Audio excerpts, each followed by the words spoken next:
in charge. The better team in this matchup is who can adapt the most throughout this series and counter the counter, if you know what I mean. What if I didn't?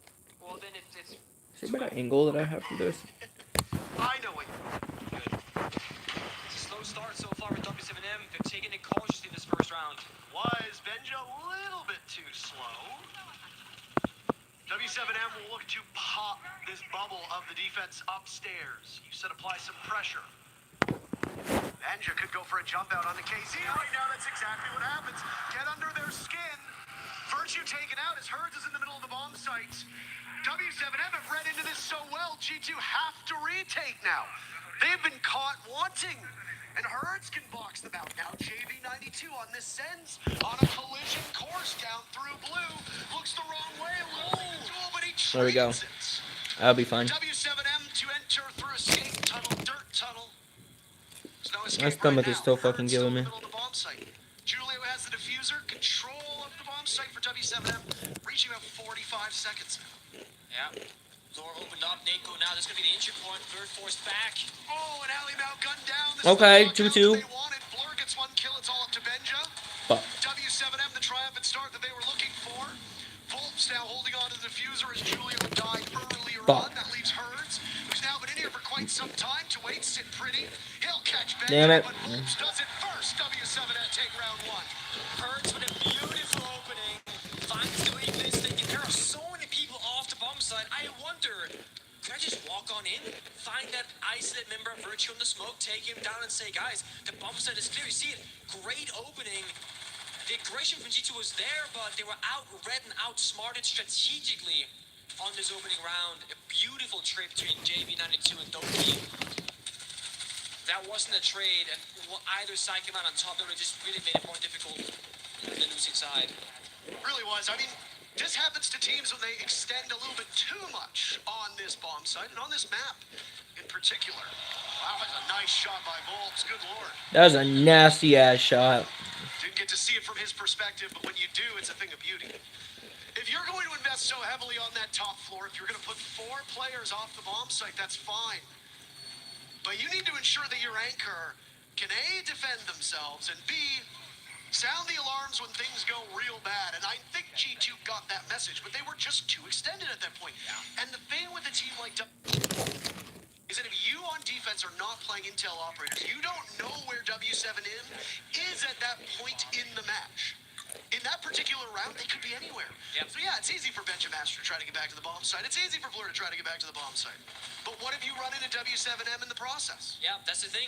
It's always a mixture of... It's a fine line. If you go too fast back to the bomb site, let's say Doki was sprinting that blue corridor, he dies for nothing to JV92. But W7m, they're reading into the same attack, the same anomaly, right? Fast entry, down the boost, there's just poke your head and see, is it clear this time again? If they find Virtue, they can rush the bomb site. He's all alone. He barely missed his fucking feet. Oh, he still got a kill. This time, problem is, here comes the cavalry. W7m riding strong through the middle of the site.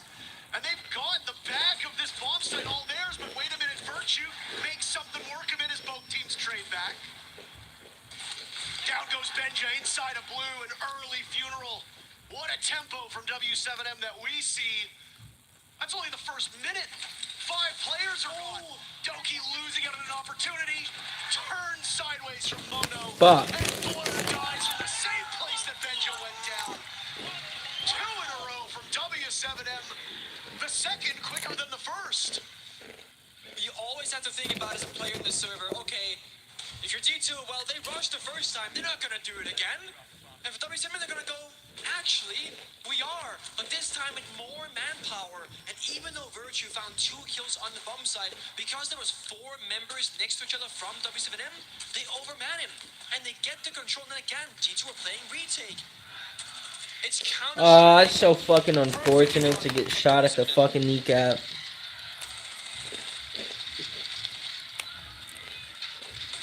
Common sense suggesting you go back to the same bomb site twice in a row. The reason for it is because you see small adaptations making a huge difference. I asked you the win condition for G2. You said adaptations. They did not adapt in that second round at all. No, they were equally far off the second time around. I mean, sure, they came back quicker, but they also died quicker, right? So you're sprinting into the arms of your opponent, and that's not going to bode well for you ever in Rainbow Six Siege. So a bomb sign change is needed. Gonna go upstairs to CCTV instead, and immediately, Julio, he says, I got another solution for you. The Monty, right? Simplify things. If you want to attack that catwalk, garage, rafters, just walk in with the extended shield. No one can really do anything against you. There's no smoke from G2. You got Lesion, that's Virtue. You got a C4, it's main grenades, but the Monty should be relatively safe, and of course, also protected by his teammates throughout this round. Look at this split execute going out right now. There's a Nook on the board in the hands of none other than Herds. He's been so phenomenal through this entire event. He's got to be one of W7M's win condition, if not the win condition. If Herds can do to G2 what he's done to every other team so far, well, good luck, G2, because you're definitely going to need it. You might have just spotted the Mozzie, the rest of the team. Scanning from all around, Benja might be in trouble. He's got Blur for backup. Yeah, Hertz trying to play the backstabbing role rather. The issue is those doors being barricaded, they act as intel. He knows he can't break them because they make too much noise. Meanwhile, the main side struggling with the breach. One ADS, second day should go out shortly. Doki, what are you doing? How does he pull that off and walk away from it? The killing begins. The second claw. Gets it. There goes that valuable utility on the exothermic charge. Volp still has one remaining. This motherfucker over here using Montaigne. What a fucking bitch. That's a smoke expended from Julio, the Monty. He wanted those rafter stairs. Yeah. Put pressure on the secondary part of the bomb site. Get that exothermic charge off. Force the defenders back into cache. Free up the top of rafters. But G2 read into that. Such a bitch pussy ass thing to play, a fucking shield operator. Yeah, the Muncie picked for the garage attack, but that can't even happen now. We got to rotate across the map, and Hertz, he doesn't find the kill. That's an ugly one. Losing it to Benjamaster. Alright. Poised, but Volps is there. 5 kills for him. If you don't have Hertz doing the work, you got Volps to do it instead. 1 minute left in the Monty, along with Volps. Well, they're going to work hand in hand through construction. No denial other than a nitro cell from G2. Unless, of course, you count goo mines as denial, which they can very much be, providing your opponents step into them. Not going to be the case this time. Julio sees it and takes it out.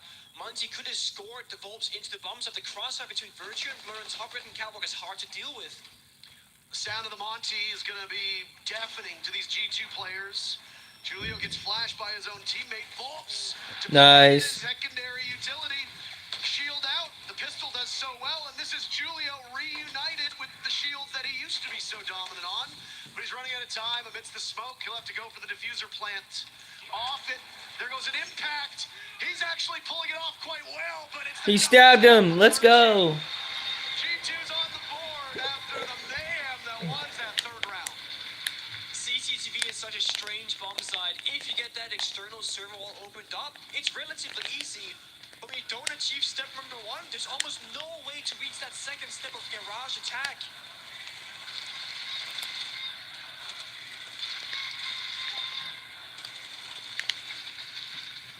That whole round really began with Doki deciding to challenge the window.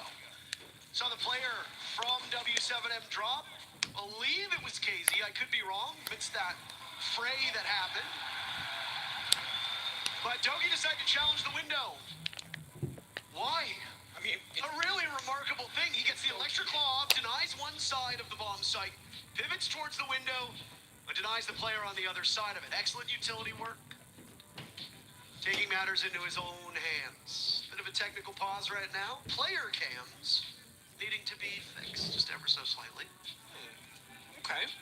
Of course, both teams, they cannot talk to the coach during this, but they can talk amongst each other as players.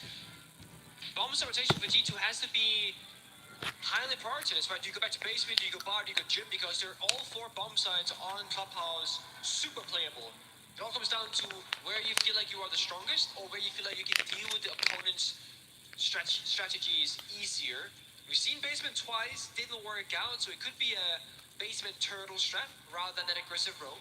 Then W7m, it's up to them to then adapt to that strategical change from T2 themselves. We saw it so far. Beautiful adaptation from W7m. They actually have an interesting system within the team. They have the main IGL, somebody like Julio, who will call the shots, lead the team, etc. But then Hertz actually is the anti-IGL against the opponent. Did he say so his hentai? entire job, besides just killing everybody in the server, is also to come up with solutions to problems that the opponents might present you. So countering what they're going to be doing. So instead of having a front and back leadership, they have a front leadership and a complete counter leadership as well. That's a lot of leadership. So much leadership.